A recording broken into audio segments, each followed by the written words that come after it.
আমি যেভাবে বাসায় খুব সহজে চাল কুমড়া ভাজি করে ঠিক সেরকম একটা রেসিপি নিয়ে তোমাদের সামনে আজকে আসলাম।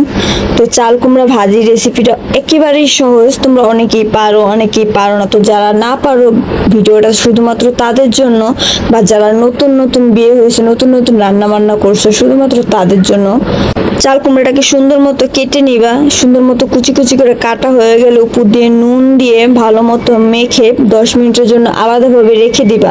10 মিনিট পরে দেখবে এটার ভিতর থেকে প্রচুর পরিমাণের পানি বের হচ্ছে, প্রচুর পরিমাণের পানি। সুন্দর মতো চিপকে আলাদা একটা বাটিতে রেখে দিবা। এরপরে চুলায় কড়াই দিয়ে তার মধ্যে পেঁয়াজ কুচি মরিচ কুচি সুন্দর মতো ভেজে নিবা। পরে পরিমাণ মতো হলুদ আর নুন দিয়ে নেড়ে চেড়ে ভাজা হয়ে গেলে চাল কুমড়াটা দিয়ে দিবা। চাল কুমড়া 10 মিনিটের মতো সুন্দর মতো নেড়ে চেড়ে ভালো মতো ভাজা হয়ে গেলেই হয়ে গেল তোমাদের সহজ উপায়ে চাল কুমড়া ভাজি রেসিপি। তো আজকের ভিডিও এই পর্যন্তই, সবাই ভালো থাকবা, আল্লাহ হাফেজ।